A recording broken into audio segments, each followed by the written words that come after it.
Corbis. Hello friends, my self CA Siddharth गंभीर, manager advisory eight कॉर्बिस। आज हम बात करेंगे निधि कंपनी रजिस्ट्रेशन की और ब्रीफ में बात करेंगे उसके कंप्लायंसेस की। सबसे पहले मैं बात करता हूँ निधि कंपनी। निधि कंपनी क्या होता है दोस्तों? एक सेक्शन है कंपनीज एक्ट का 406 जो निधि कंपनी को गवर्न करता है। निधि कंपनी एक ऐसी कंपनी जो बिजनेस करती है फाइनेंसिंग का बिजनेस। क्या? Accepting deposits and giving loans. Deposits किससे लेती है और लोन किसको देती है? तो इसका जवाब है दोस्तों सिर्फ अपने मेंबर्स से। क्या वो किसी आउटसाइडर से डिपॉजिट्स ले सकती है या किसी आउटसाइडर को लोन दे सकती है? तो इसका जवाब है नो। तो अगर किसी निधि कंपनी को फाइनेंसिंग का बिजनेस करना है तो उसकी एक बेसिक प्री रिक्विजिट रिक्वायरमेंट कि उसके पास मेंबर्स होने चाहिए। मेंबर से क्या मतलब? हर मेंबर के पास एटलीस्ट एक शेयर होना चाहिए, उन्हीं के साथ पैसे की लेन देन होगी। तो यह दोस्तों निधि कंपनी का मतलब।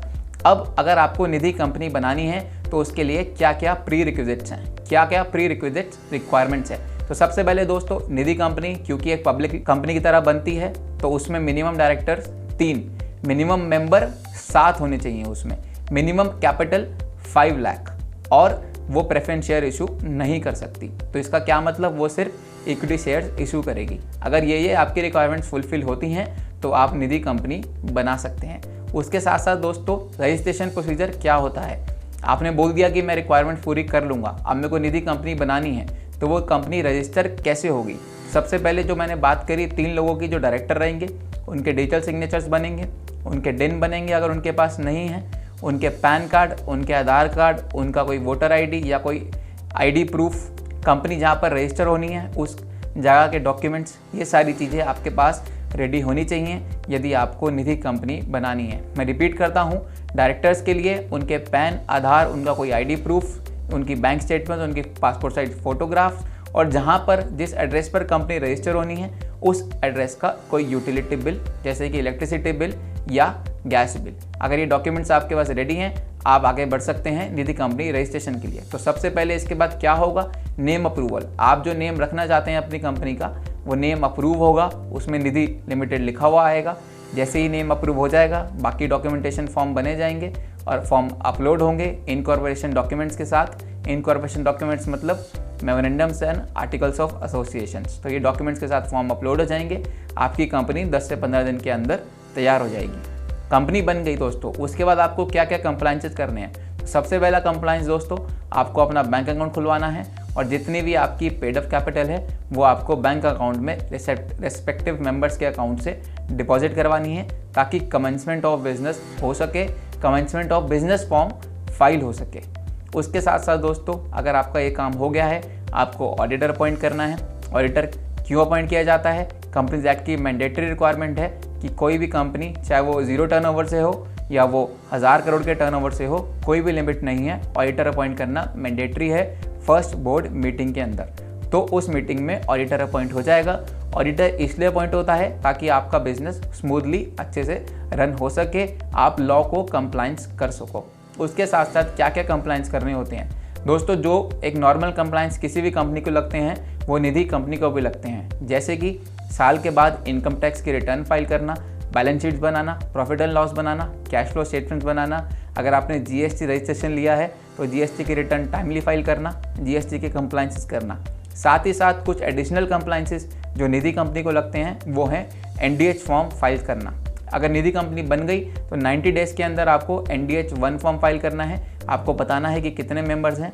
उसके बाद अगर आप निधि रूल से आपने कंप्लाई नहीं किया और आपको कुछ एक्सटेंशन चाहिए तो आपको फॉर्म एनडीएच 2 में एक्सटेंशन मिलेगी।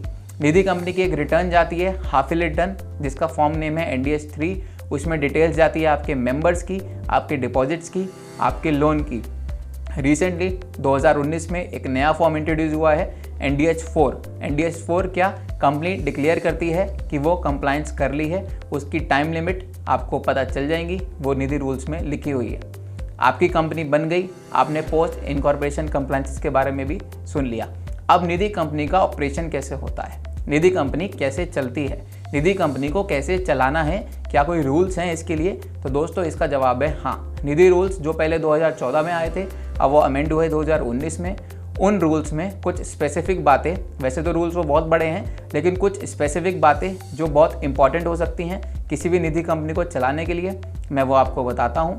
सबसे पहले रिक्वायरमेंट्स कि आपको मिनिमम 200 मेंबर्स करने हैं 1 साल के अंदर। जब आपकी कंपनी बन गई है तो उसका फाइनेंशियल जब क्लोज होगा 1 साल के बाद, आपको 200 मेंबर्स होना ज़रूरी है।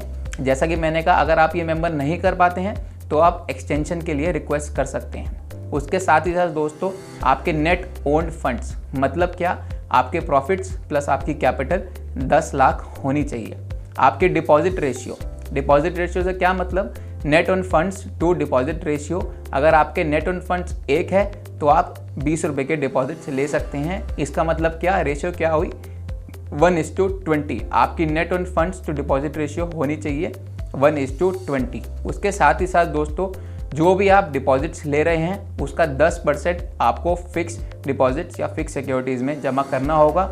क्यों, उसका रीज़न ये है, यदि कोई अनफोर्सिन सर्कमस्टांस होता है और आपको पैसे वापस लौटाने पड़ते हैं तो आपके पास कुछ पैसा आपके पास होना चाहिए, तो इसलिए वो लिमिट रखी गई है 10%। साथ ही साथ आप बोलेंगे हम जो डिपॉजिट एक्सेप्ट करेंगे उस पर क्या इंटरेस्ट चार्ज करेंगे, तो दोस्तों वो इंटरेस्ट RBI इंटरेस्ट रेट होता है, नॉर्मल किसी नेशनलाइज बैंक का जो इंटरेस्ट रेट होता है वो सेम होता है। फिर आपका सवाल आ सकता है, यदि अगर आप आगे लोन दे रहे हैं तो उसके ऊपर क्या इंटरेस्ट चार्ज करेंगे, तो उस पर दोस्तों जो भी डिपॉजिट का इंटरेस्ट रेट है उसके ऊपर 7.5% आप लगा दीजिए, उतना मैक्सिमम रेट आप चार्ज कर सकते हैं। फिर आपका सवाल आ सकता है, क्या हम प्रोसेसिंग फ़ीस एक्सेट्रा चार्ज कर सकते हैं, तो दोस्तों हाँ, आप processing fees, loan processing fees या एप्लीकेशन प्रोसेसिंग फ़ीस या मेंबर प्रोसेसिंग फ़ीस, ये सब आप चार्ज कर सकते हैं। इंटरेस्ट के ऊपर याद रखिए कभी भी GST नहीं लगेगा, GST एग्जेम्प्ट है। यदि आप बाकी जो फीस चार्ज कर रहे हैं अगर वो करते हैं तो उसके ऊपर GST लगेगा। तो ये दोस्तों आपको याद रखना चाहिए। लोन की भी दोस्तों लिमिट है कि लोन आपको कैसे बांटना है, वो आपको निधि रूल्स में मिल जाएगी।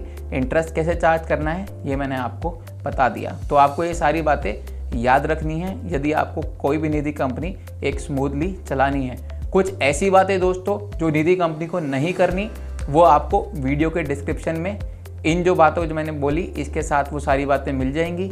जैसे कि निधि कंपनी लॉटरी नहीं देगी, निधि कंपनी कोई एजेंट अपॉइंट नहीं करेगी, ऐसे ऐसे करके कुछ रिक्वायरमेंट्स हैं जो निधि कंपनी को पूरी करनी है, जो आपको वीडियो के डिस्क्रिप्शन में मिल जाएंगी। तो ये था दोस्तों निधि कंपनी रजिस्ट्रेशन एंड उसके कंप्लायंसेस ब्रीफ में। ये होप आपको वीडियो अच्छा लगा होगा और आप अपने डाउट्स वीडियो के डिस्क्रिप्शन में कमेंट बॉक्स में पूछ सकते हैं। जो बातें मैंने आपसे करी ये सारी बातें आपको मिल जाएंगी वीडियो के डिस्क्रिप्शन में। आप उसे पढ़िए, आप उसे समझिए और आपको कोई डाउट आता है तो आप कमेंट सेक्शन में ज़रूर पूछिए। हम फिर मिलेंगे बहुत जल्द, तब तक के लिए अपना बहुत ध्यान रखिए। Thank you so much.